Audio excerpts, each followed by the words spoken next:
नमस्कार दोस्तों, जय हिंद, वंदे मातरम। मैं आपके साथ जायसवाल सर। आप सभी का स्वागत अभिनंदन है टीटी फैमिली शिक्षकों के परिवार जायसवाल कोचिंग सेंटर पर, पावर्ड बाई शिक्षा ही प्रकाश है। दोस्तों, बात करेंगे मनोविज्ञान शिक्षा, मनोविज्ञान पेडागोजी शिक्षा शास्त्र पार्ट नंबर है आपके 7 है। और इसके पहले हम 6 क्लास ऑलरेडी कंप्लीट कर चुके हैं बाई जायसवाल सर। और इस पार्ट में भी हम 25 महत्वपूर्ण प्रश्नों की बात करेंगे, एकदम नए फ्रेश क्वेश्चन की बात करेंगे जो आगामी एग्जाम के लिए संभावित प्रश्न की बात करेंगे। अभी तक टीटी एग्जाम में पूछे गए प्रश्नों को ध्यान में रखकर, आपके सिलेबस को ध्यान में रखकर ये पार्ट जो है तैयार किया गया है। और इसके पहले पार्ट आपने नहीं देखा है तो आई बटन पे यहाँ पे ऑलरेडी लिंक दे दी गई है। प्रत्येक जो पार्ट है इम्पोर्टेंट है, क्योंकि यहाँ पे हम शिक्षा मनोविज्ञान के पेडागोजी के 1000 प्रश्न एमसीक्यूज का यह आपके सीरीज चल रही है। और यह सीरीज में आपका पार्ट नंबर 7 है। और इस पार्ट में भी हम 25 प्रश्न करेंगे और आपका फीडबैक जानेंगे 25 में से आपका स्कोर कितना है, आप लोगों का फीडबैक कितना है। आइए जान लेते हैं। पहला प्रश्न आप लोगों की स्क्रीन पर है। स्किनर के अनुसार भाषा की अवाप्ति होती है अनुकरण के द्वारा, संज्ञानात्मक प्रतिनिधित्व के द्वारा, उद्दीपक अनुक्रिया प्रतिमान के द्वारा या क्लास की अनुबंधन की बात करेंगे। तो स्किनर के अनुसार जो भाषा की अवाप्ति होती है वह किस प्रकार होती है? वो होती है क्लास की अनुबंधन द्वारा। जी हाँ, जब भी स्किनर का जिक्र होता है क्लास की अनुबंधन की बात करेंगे तो स्किनर के अनुसार भाषा की अवाप्ति क्लास की अनुबंधन के द्वारा होती है। डी ऑप्शन यहाँ पर साथियों सही हो जाएगा। दूसरा प्रश्न देख लेते हैं क्या पूछा जा रहा है। दूसरा प्रश्न है कि माता पिता से वंशजों में स्थानांतरित होने वाले लक्षण जो होते हैं उनको कहा जाता है पर्यावरण, आनुवंशिकता, जीन्स या हेमोस्टेटिस की बात करेंगे। देखिए, अगर माता पिता की बात करें तो जीन्स की नाम आता है, लेकिन माता पिता से वंशजों में जो स्थानांतरित होने वाले लक्षण होते हैं उनको फिर आनुवंशिकता कहा जाता है। तो यहाँ पर हमारा जो है बी ऑप्शन सही हो जाएगा अकॉर्डिंग टू क्वेश्चंस। यहाँ पे सभी कमेंट कीजिएगा मेरे प्यारे प्यारे भाइयों की प्यारी प्यारी बहनें जिनका सपना है टेट एग्जाम को बिल्कुल 101% फतेह करना। जी हाँ, जायसवाल सर आप सभी का अभिनंदन स्वागत करते हैं। बात करेंगे अगले प्रश्न की। तीसरा प्रश्न आप लोगों की स्क्रीन पर आ चुका है। प्रश्न पूछा जा रहा है कि बालक का जो स्वास्थ्य होता है वह शारीरिक विकास, उसके सही विकास के लिए एक महत्वपूर्ण शर्त क्या होगी? जी हाँ, बालक का जो स्वास्थ्य है वह शारीरिक विकास, उसके सही विकास के लिए महत्वपूर्ण कथन, महत्वपूर्ण शर्त को आपको चयन करना है। देखिए, यह सत्य है क्योंकि शारीरिक विकास किसी भी तरह से दूसरे क्षेत्र के विकास को प्रभावित नहीं करता। गलत हो सकता है क्योंकि शारीरिक विकास में विभिन्नता होती है। सत्य है क्योंकि शारीरिक विकास विकास क्रम में सबसे ऊपर होता है। या ऑप्शन नंबर डी की बात करेंगे, सत्य है क्योंकि शारीरिक विकास दूसरे क्षेत्र के विकासों से संबंध रखता है। बिल्कुल डी ऑप्शन हमारा सही हो जाएगा, क्योंकि जो शारीरिक विकास होता है वह दूसरे क्षेत्रों के विकास के साथ संबंध रखता है। इसलिए हमारा बालक का स्वास्थ्य जो है शारीरिक विकास, उसके सही विकास के लिए एक महत्वपूर्ण शर्त है। इसके अकॉर्डिंग हमारा जो डी ऑप्शन यहाँ पर सही हो जाएगा। अगर किसी भी प्रश्न पर आपका डाउट है बेफिक्र आप कमेंट कर सकते हैं। आपका एक एक कमेंट फीडबैक बिल्कुल शर्मान है। आपका कमेंट फीडबैक सर्वोपरि है। बात करेंगे फोर्थ प्रश्न की। निम्नलिखित में से कौन सा अवलोकन गार्डनर की बहुबुद्धि के सिद्धांत का समर्थन करता है? जी हाँ, गार्डनर के बहुबुद्धि का सिद्धांत का बात करेंगे। ऐसा कौन सा ऑप्शन है जो अवलोकन कर रहा है गार्डनर के बहुबुद्धि के सिद्धांत का समर्थन कर रहा है? मस्तिष्क के एक भाग में हुई क्षति केवल एक योग्यता को प्रभावित करती है, ना कि संपूर्ण मस्तिष्क की। बुद्धि विश्लेषणात्मक, रचनात्मक, व्यवहारात्मक बुद्धियों के बीच अंतःक्रिया है। यह विभिन्न बुद्धियों अपने स्वरूप में पौधानुक्रमात्मक की बात करेंगे। या ऑप्शन नंबर डी की बात कर रहे हैं कि अनुदेशों को तैयार करते समय शिक्षा को शैक्षणिक खोज से किसी विशिष्ट सिद्धांत का अनुपालन करना। देखिए, ऐसा अवलोकन जो गार्डनर के बहुबुद्धि सिद्धांत का समर्थन करे तो मस्तिष्क के एक भाग में हुई क्षति केवल एक योग्यता को प्रभावित करती है, ना कि संपूर्ण मस्तिष्क को, क्योंकि वह किसी भाग में होती। पूरे मस्तिष्क आपका क्षति नहीं हो रहा है, मस्तिष्क के किसी भाग का क्षति हो रहा है, तो वह जो क्षति होती योग्यता को प्रभावित करती है, केवल एक योग्यता को, ना कि संपूर्ण मस्तिष्क को प्रभावित करती है। तो गार्डनर के बहुबुद्धि सिद्धांत का पहला ही ऑप्शन हमारा समर्थन कर रहा है। अगर आपके पास किसी भी प्रश्न पर इस प्रश्न पर डाउट है कमेंट कीजिए, आपका कमेंट सर्वोपरि है। 5वां प्रश्न पूछा जा रहा है साथियों कि मोहित को बच्चों को पढ़ाना पसंद है, इसलिए वह बीएड की प्रवेश परीक्षा के लिए खूब परिश्रम कर रहा है या परिश्रम की तैयारी कर रहा है। आप सभी लोग बीएड डीएड किए होंगे, ठीक है। ये उन्हीं से संबंधित होता है। जो पेडागोजी, जो शिक्षा मनोविज्ञान होता है, बाल मनोविज्ञान के जो प्रश्न बनते हैं, जो कंसेप्ट होता है, यही सारी चीज़ें होती हैं कि बच्चों को कैसे पढ़ाना है, कैसे पढ़ा सकते हैं, क्या क्रियाएं होती हैं, बस यही सारा कुछ होता है। तो मोहित को बच्चों को पढ़ाना पसंद है, इसलिए वह बीएड की प्रवेश परीक्षा के लिए खूब परिश्रम की तैयारी कर रहा है। वह किससे अभिप्रेरित होगा? आंतरिक रूप से, बाह्य रूप से, सक्रिय रूप से या बौद्धिक रूप से? तो सर्वप्रथम देखिए, उसको क्या है, पढ़ना पसंद है, बच्चों को पढ़ाना पसंद है, और उसे पता है बच्चों को पढ़ाना है तो डीएड बीएड करना पड़ेगा। उसके प्रवेश बीएड के प्रवेश परीक्षा के लिए खूब परिश्रम की तैयारी कर रहा है, मतलब वह आंतरिक रूप से अभिप्रेरित है। पहला ऑप्शन यहाँ पे सही हो जाएगा, ठीक है। चलिए बात कर लेते हैं अगले प्रश्न की। अधिगम सिद्धांत के संदर्भ में इसके फोल्डिंग संकेत करता है? अनुरूपित शिक्षण का, पूर्व अधिगम के पुनरावृत्ति का, वयस्कों द्वारा अधिगम में अस्थायी सहायता का, या छात्रों द्वारा की गई गलतियों के कारणों का पता लगाना। तो अधिगम के सिद्धांत में जो है या अधिगम के सिद्धांत के संदर्भ में इसके फोल्डिंग जो संकेत करता है वह वयस्कों द्वारा अधिगम में अस्थायी सहायता, ठीक है। थर्ड ऑप्शन सही हो जाएगा। और इसके फोल्डिंग शब्द शायद आपने पढ़ा भी होगा, कई बार जिक्र हुआ है, एग्जाम में पूछा गया है, तो ये सब जरूर आता है।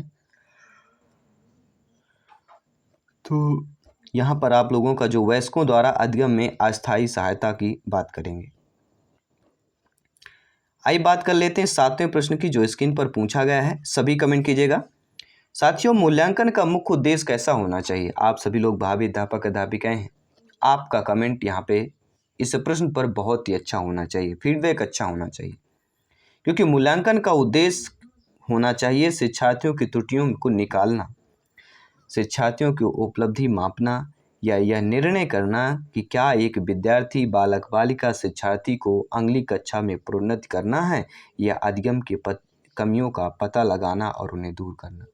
तो साथियों, सभी शिक्षक बंधु आप जानते हैं, ज्ञानी सर्व व्याख्याता है कि मूल्यांकन का जो मुख्य उद्देश्य, प्रमुख उद्देश्य होता है अधिगम की जो कमियां हो रही हैं उनका पता लगाना और उन्हें दूर करना।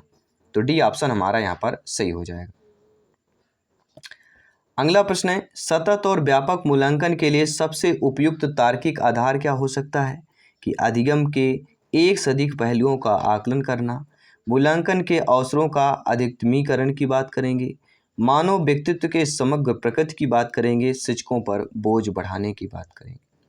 तो सतत और व्यापक मूल्यांकन के लिए सबसे उपयुक्त जो तार्किक आधार होता है वह अधिगम के लिए एक से अधिक पहलुओं का आकलन करना। पहला ऑप्शन साथियों सही हो जाए। अगला प्रश्न है, एक अच्छा अध्यापक विद्यार्थियों को मध्य बढ़ावा देता है, प्रतियोगिता की भावना को, सहयोग की भावना को, प्रतिद्वंदिता की भावना को, या तटस्थता की भावना को बढ़ावा देता है। तो आप सभी लोग अध्यापक अध्यापिकाएं हैं, तो आपका जवाब सर्वोपरि बनता है कि एक अच्छा अध्यापक विद्यार्थियों के मध्य किसकी बढ़ावा देता है? सहयोग की भावना की बढ़ावा देता है। बी ऑप्शन सही कर लेंगे। आइए बात करेंगे अगले प्रश्न की। अगला है, आधुनिक शिक्षण अधिगम प्रक्रिया में शिक्षक की जो भूमिका होती है सीखने हेतु एक अच्छे सुलभकर्ता की होती है, बच्चों को गणित, विज्ञान और भाषा सीखने की होती है, बच्चों को मूल्य आधारित शिक्षा देने की होती है, या बच्चों को सभी कुछ पढ़ाने की होती है। तो यहाँ पे आधुनिक शिक्षण अधिगम प्रक्रिया में देखा जाए तो जो शिक्षिका की जो भूमिका होती है अध्यापक अध्यापिका की, वह सीखने हेतु एक अच्छे सुलभकर्ता की होती है। तो पहला ऑप्शन यहाँ पर सही हो जाएगा। अगला प्रश्न है कि एक शिक्षिका अपनी कक्षा को प्रतिभाशाली बच्चों की योग्यताओं की उपलब्धि चाहती है, तो अपने उद्देश्य की प्राप्ति के लिए उसे निम्नलिखित में से क्या नहीं करना चाहिए?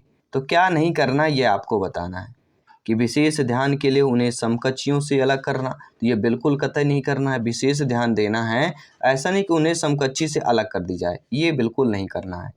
उनकी सृजनात्मकता को समृद्ध करने के लिए उन्हें चुनौती दे सकते हैं, गैर शैक्षणिक गतिविधियों में आनंद लेना सिखा सकते हैं, तनाव को नियंत्रित करना सिखा सकते हैं, लेकिन विशेष ध्यान के लिए उन्हें समकक्षियों से अलग करना या यह अपने उद्देश्य की प्राप्ति के लिए यह आपको नहीं करना चाहिए। तो अकॉर्डिंग टू क्वेश्चंस पहला ही ऑप्शन सही हो जाएगा। आइए बात करते हैं अगले प्रश्न की। 12th नंबर प्रश्न, 12वां प्रश्न जो आप लोगों के स्क्रीन पर है कि मानव व्यक्तित्व जो परिणाम होता है पालन पोषण और शिक्षा का होता है, आनुवंशिकता और वातावरण की अंतःक्रिया का होता है, केवल वातावरण का होता है, ये केवल आनुवंशिकता का होता है। तो आप सभी जानते हैं मानव व्यक्तित्व जो परिणाम होता है वह किसका होता है? आनुवंशिकता और वातावरण की अंतःक्रिया का होता है। बी ऑप्शन यहाँ पे सही कर लेना है। अगला प्रश्न है, कक्षा में जो विद्यार्थी प्रश्न पूछते हैं उन्हें कक्षा के बाद शिक्षक से मिलने की सलाह दी जाए या कक्षा में चर्चा में भाग लेने के लिए प्रोत्साहित किया जाना चाहिए या लगातार प्रश्न पूछने के लिए प्रोत्साहित करना चाहिए या स्वतंत्र रूप से उत्तर ढूंढने के लिए प्रोत्साहित करना चाहिए। और ये CTET में कई बार आया हुआ है और आगे अदर स्टेट एग्जाम में भी पूछा गया है कि कक्षा में जो विद्यार्थी प्रश्न पूछते हैं उन्हें लगातार प्रश्न पूछने के लिए प्रोत्साहित करना चाहिए। और हमेशा मैं कहता हूं जब भी प्रोत्साहन आता है बच्चों के संदर्भ में मदद करने की बात की जाती है हमेशा वह ऑप्शन सर्वोपरि सही होता है। ठीक है, अगर हमारा पॉजिटिव सकारात्मक प्रश्न है तो ये सारे हमें वर्ड शब्द को पहचानना बहुत ही जरूरी हो जाता है। अगला जो प्रश्न है, शिक्षा की किंडरगार्टन पद्धति का प्रतिपादन किसने किया है? TP नन ने किया है, स्पेंसर ने किया है, फ्रॉबेल ने किया है, मॉन्टेसरी ने किया है। सभी कमेंट कीजिएगा, आपका एक एक कमेंट फीडबैक सर्वोपरि है। शर्मान है, जयसवाल सर अभिनंदन स्वागत करते हैं। जी हाँ, सभी मित्रों को जय हिंद, वंदे मातरम, इंकलाब जिंदाबाद। एनर्जी बरकरार रखिएगा। जी हाँ, आपकी एनर्जी ही सिलेक्शन का रास्ता आसान करती है। तो शिक्षा की किंडरगार्टन पद्धति का जब भी जिक्र होता है, इनके प्रतिपादन का जिक्र होता है, एक ही नाम आता है, वह है फ्रॉबेल। जी हाँ साथियों, किंडरगार्टन प्रणाली के जन्मदाता प्रसिद्ध शिक्षा शास्त्री फ्रॉबेल हैं। उन्होंने छोटे बच्चों को सही ढंग से शिक्षित करने के लिए एक शिक्षण पद्धति का निर्माण किया जो किंडरगार्टन पद्धति के नाम से विख्यात है। किंडरगार्टन का अर्थ होता है बच्चों का बगीचा। किंडरगार्टन नामक विद्यालय की स्थापना सन 1940 में फ्रॉबेल ने की थी। फ्रॉबेल का कहना था कि बालक एक अविकसित पौधा है जो शिक्षक रूपी माली की देखरेख में अपने आंतरिक नियमों के अनुसार वह विकसित होता है। और फ्रॉबेल ने शिक्षक को अधिनायक न मानकर केवल पथ प्रदर्शक के रूप में स्वीकार किया है। और इस प्रकार के विद्यालयों में समय सारणी और पाठ्य पुस्तकों का कोई बंधन नहीं होता है और बालकों से प्रेम सहानुभूतिपूर्वक व्यवहार किया जाता है। और रस्क ने यहाँ पर लिखा है कि किंडरगार्टन छोटे बच्चों के लिए एक स्कूल है जिसमें कपड़ों को उचित प्रकार के तय करने, चटाई बुनने, मिट्टी की मूर्तियाँ बनाने, सांकेतिक खेल, क्रियात्मक गाने उचित ढंग से तथा क्रम में सिखाए जाते हैं। आई होप आपने समझ लिया होगा डिटेल के साथ। आइए बात करेंगे प्रश्नों की। प्रश्न यहाँ पे पूछा गया, बहुत ही अच्छा सिंपल साधारण सा प्रश्न है और इस ऐसे प्रश्न कई बार पूछे गए हैं, रिपीटेड हुए हैं कि निम्नलिखित में से कौन सा कथन अधिगम के संबंध में सही दिया गया है?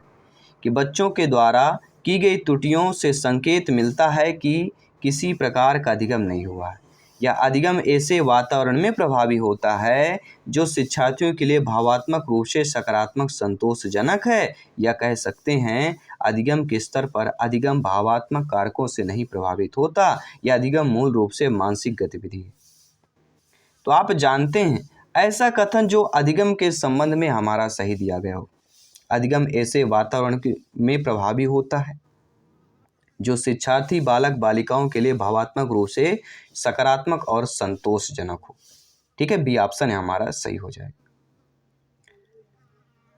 अगला प्रश्न है, जब बालक की परीक्षा द्वारा मापी हुई योग्यता के सही मूल्यांकन में स्थायित्व होता है तब उस परीक्षा को वैधता कहते हैं, विश्वसनीयता कहते हैं, वस्तुनिष्ठता कहते हैं या इनमें से कोई नहीं। तो जब भी बालक बालिका शिक्षार्थी विद्यार्थी परीक्षा द्वारा मापी हुई योग्यता के सही मूल्यांकन में स्थायित्व होता है, मतलब 1 नंबर मिलेगा, मतलब उसको 1 नंबर ही मिलेगा, स्थायित्व है, तो उस परीक्षा को ही हम क्या कहते हैं? वस्तुनिष्ठता की बात करेंगे, सी ऑप्शन की बात करेंगे। आइए बात करेंगे अगले प्रश्न। साथियों, निम्न में से कौन सा शारीरिक विकास का एक प्रमुख नियम है? जी हाँ, शारीरिक विकास का एक प्रमुख नियम आपको कमेंट करके फीडबैक करके पहचान करके बताना है कि मानसिक विकास से भिन्नता का नियम, अनियमित विकास का नियम, द्रुतगामी विकास का नियम या कल्पना और संवेगात्मक विकास से संबंध का नियम। तो शारीरिक विकास के एक प्रमुख जो नियम कहलाता है वह द्रुतगामी विकास का नियम कहलाता है। सी वाला ऑप्शन हमारा यहाँ पर। अगला प्रश्न स्क्रीन पर क्या दिया गया है, निम्नलिखित में से कौन प्रारंभिक बाल्यावस्था अवधि के दौरान उन भूमिकाओं एवं व्यवहारों के बारे में जानकारी प्रदान करते हैं जो एक समूह में स्वीकार है, और वे समूह भाई बहन एवं अध्यापक है, अध्यापक एवं साथी एवं माता पिता है, या माता पिता एवं भाई बहन की बात करेंगे। तो साथियों, प्रारंभिक बाल्यावस्था अवधि के दौरान उन भूमिकाओं एवं व्यवहारों के बारे में जानकारी प्रदान करते हैं जो एक समय या एक समूह, एक टीम जो स्वीकार करती है वह माता पिता और भाई बहन। डी ऑप्शन आ जाएगा। यह सी टेट में आया हुआ प्रश्न है, कई बार आपके स्टेट एग्जाम पर भी, टीटी एग्जाम पर पूछा गया प्रश्न। आइए बात करेंगे अगले प्रश्न की। निम्नलिखित में से कौन सा आयु समूह जो है परवर्ती बाल्यावस्था श्रेणी के अंतर्गत आता है। अब ये परवर्ती शब्द सभी लोग परिचित होंगे। अब ये परवर्ती पूर्ववर्ती, अब आप बोलेंगे नंबर सिस्टम का क्वेश्चन कहाँ से आ गया भैया, मैथ्स का क्वेश्चन कहाँ से आ गया। तो परवर्ती पूर्ववर्ती आपने पढ़ा होगा प्रारंभिक बाल्यावस्था, उत्तर बाल्यावस्था, प्रारंभिक किशोरावस्था, उत्तर किशोरावस्था आपने पढ़ा होगा। उसी प्रकार से परवर्ती और पूर्ववर्ती होता है। ठीक है, प्रारंभिक मतलब क्या होता है पूर्ववर्ती, परवर्ती मतलब उत्तर अवस्था की बात करेंगे। तो कौन सा आयु समूह परवर्ती बाल्यावस्था श्रेणी के अंतर्गत आता है, परवर्ती मतलब बाद वाली अवस्था, वह हो जाती है हमारा 6 से 11। वैसे यहाँ पे होना चाहिए 9 से 11 या 9 से 12 उत्तर बाल्यावस्था पे होना चाहिए, लेकिन यहाँ पे ऑप्शन हमारा डी होगा जो कि 6 से 11 बाल्यावस्था का श्रेणी ही दिया गया है, बाकी अदर ऑप्शंस को देखा जाए तो। ठीक है, चलिए बात कर लेते हैं अगले प्रश्न की। अगला प्रश्न आप लोगों के स्क्रीन पर आ चुका है। साथियों, खाली स्थान में मापन की भूमिका सब सीखी हुई कुशलताओं में निष्पादन का एक संपूर्ण अवलोकन देती है। निर्णयात्मक मूल्यांकन की बात करेंगे, योगात्मक मूल्यांकन की बात करेंगे, निदानात्मक मूल्यांकन की बात करेंगे, या इनमें से कोई नहीं। तो किसके मापन की भूमिका सब सीखी हुई कुशलताओं में निष्पादन का एक संपूर्ण अवलोकन देती है, वह आपकी योगात्मक मूल्यांकन। जी हाँ, योगात्मक मूल्यांकन में मापन की भूमिका सब सीखी हुई कुशलताओं में निष्पादन का एक संपूर्ण अवलोकन देती है। योगात्मक मूल्यांकन की बात करें। अगला प्रश्न है, एक बालक का बौद्धिक विकास अनुकूलन और खाली स्थान से संबंधित है। तो एक बालक बालिका का बौद्धिक विकास जो होता है अनुकूलन और अभिज्ञान से संबंधित है, अनुकूलन और मानसिक निरूपण से, अनुकूलन और समझौता से, या अनुकूलन और समायोजन की बात करेंगे। तो एक बालक का बौद्धिक विकास अनुकूलन और समझौता से संबंधित होता है। जी हाँ, बौद्धिक विकास जो होता है अनुकूलन करना पड़ता है, ठीक है, उसके बाद हम समझौते की बात करेंगे। या अदर ऑप्शन अगर लग रहा है तो नीचे कमेंट बॉक्स में अपना अपना कमेंट फीडबैक अवश्य बताइएगा, अपना कमेंट ड्रॉप कीजिए, अपना ओपिनियन शेयर कीजिए।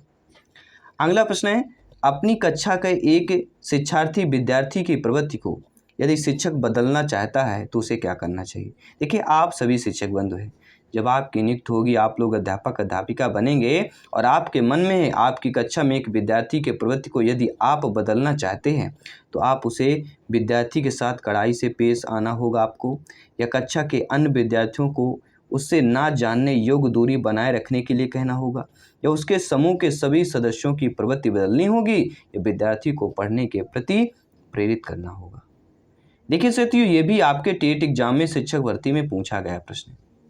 तो अपनी कक्षा के एक विद्यार्थी के प्रवृत्ति को बदलना है तो उसके समूह के सभी सदस्यों की प्रवृत्ति बदलनी होगी, क्योंकि बच्चा अब समूह में रह रहा है। जो प्रवृत्ति होती है, जो समूह में प्रवृत्ति बदल जाएगी तो अपने आप पूरा बदल जाएगा। तो उसके समूह के सभी सदस्यों की प्रवृत्ति बदल दीजिए, उस बच्चे की प्रवृत्ति अपने आप बदल जाएगी।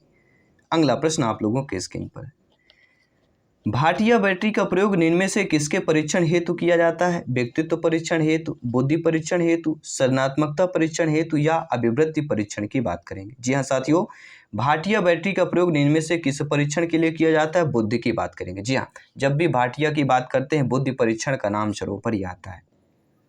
किसी विशेष कार्य को हल करने के लिए शिक्षार्थी के तार्किक, स्थानिक और सार तर्क को सक्रिय करने पर जोर देता है, जो बुद्धि होती है। और भाटिया बैटरी परीक्षण बुद्धि का एक प्रदर्शन परीक्षण है जो CM भाटिया द्वारा 1955 में विकसित किया गया है। इसमें विभिन्न पैटर्न वाले कार्ड भी शामिल हैं और बच्चों को पेंसिल उठाए बिना इन पैटर्नों को खींचना आवश्यक होता है। और भाटिया बैटरी टेस्ट में 5 उप परीक्षण शामिल है। प्रश्न आ सकता है कि भाटिया बैटरी परीक्षण में कितने आपके उप परीक्षण शामिल है, तो 5 उप परीक्षण शामिल हैं। और वे 5 उप परीक्षण कौन कौन हैं? पैटर्न ड्राइंग परीक्षण, कोष भाग डिजाइन परीक्षण, चित्र निर्माण परीक्षण, अलेक्जेंडर पास परीक्षण और अंकों के लिए तत्काल स्मृति परीक्षण। तो ये 5 उप परीक्षण हैं आपके भाटिया बैटरी टेस्ट के, जो नोट कर लीजिएगा। आइए बात करेंगे अगले प्रश्न की और इसके बाद एक मॉक क्वेश्चन भी करेंगे। जी हाँ साथियों, बुद्धिलब्ध के संबंध में क्या सत्य दिया गया है? कि बौद्धिक आयु में व्युत्क्रमी संबंधित है, कालानुक्रमिक आयु से प्रत्यक्षतः संबंधित है, कालानुक्रमिक आयु से व्युत्क्रमी संबंधी है, या बौद्धिक तथा कालानुक्रमिक आयु दोनों के प्रत्यक्ष संबंध। देखिए, बुद्धिलब्ध IQ का जिक्र होता है तो IQ बराबर सभी को पता होगा MA/CA मल्टीप्लिकेशन 100, यह आपका फार्मूला होता है। तो ये क्या होता है? कालानुक्रमिक आयु के क्या होता है? व्युत्क्रमानुपाती होता है। जो बुद्धिलब्ध होती है वह कालानुक्रमिक आयु के व्युत्क्रमानुपाती होता है, मतलब उल्टा की बात करेंगे। व्युत्क्रमानी मतलब A का 1/A होना, तो ये व्युत्क्रमानुपाती की बात करेंगे। थर्ड ऑप्शन सही हो जाएगा। और आप सभी के लिए आज का मॉक क्वेश्चन है कि बुद्धि का तरल मोज़ेक मॉडल किसने दिया? कैटल ने, गिलफोर्ड ने, थर्स्टन ने, स्पीयरमैन ने। बहुत ही सरल साधारण सा प्रश्न है और ये आपके टेट एग्जाम में पूछा गया प्रश्न है कि बुद्धि का तरल मोज़ेक मॉडल किसने दिया है? कैटल, गिलफोर्ड, थर्स्टन, स्पीयरमैन की बात करेंगे। 4 ऑप्शन है और 25 में से आप लोगों का फीडबैक क्या है, आप लोगों का स्कोर क्या है, नीचे कमेंट बॉक्स में अवश्य बताइएगा। मैं आपके साथ जयसवाल सर, आप सभी के कमेंट का इंतजार है, आप सभी के फीडबैक का अभिनंदन स्वागत है। जल्दी मिलते हैं आपकी अगली क्लास पर। सभी मित्रों को जय हिंद, वंदे मातरम, धन्यवाद सभी।